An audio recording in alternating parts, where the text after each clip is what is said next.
Hey everyone, welcome to All Things Fitness, and today we're going to be talking about a supplement called creatine.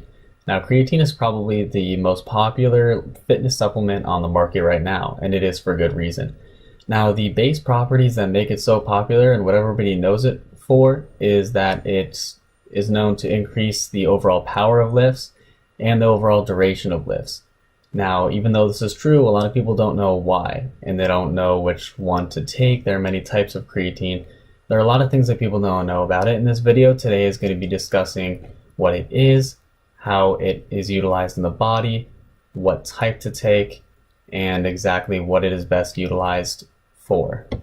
Creatine is an amino acid that's naturally produced in the body, and you can also get it from dietary sources such as fish and meat. Now, 95% of it is stored in the skeletal muscle, while the other 5% is stored in the brain, liver, and the pancreas. Now, there are many types of supplemental forms of creatine on the market, such as monohydrate, hydrochloride, and ethyl ester. Monohydrate is the cheapest marginally among all the different types of supplemental creatine, and it has the largest research study size as opposed to the other ones, which don't have enough to adequately compare it to the monohydrate. Now, some literature has even said that monohydrate is more effective than any of the other types of creatine equivalents that it's been tested against. But in any case, the only difference between these creatine equivalents is the way that it's taken up in the body.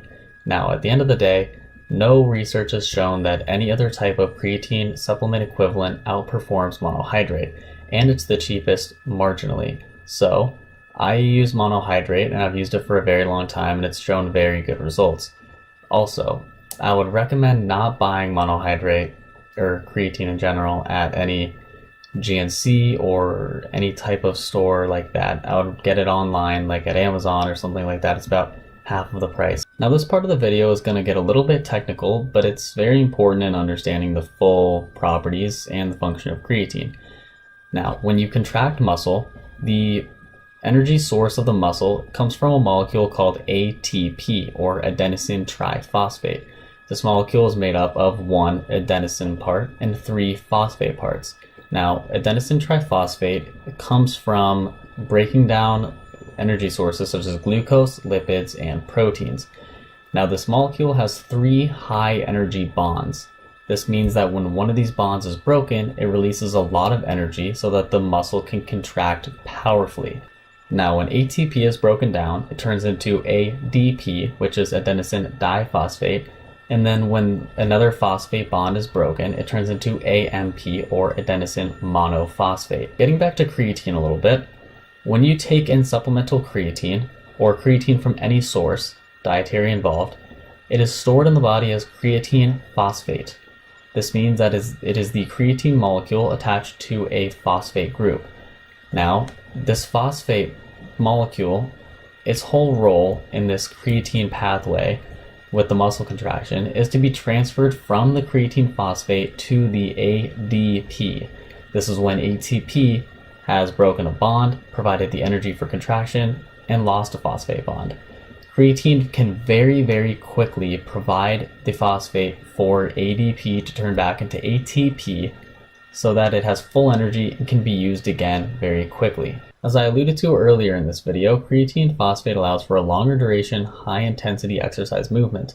Now, studies that I have included in the detail section of this video have research evidence through muscle biopsy testing that subjects were better able to maintain steady power output in high-intensity exercises when supplementing with creatine versus without supplementation.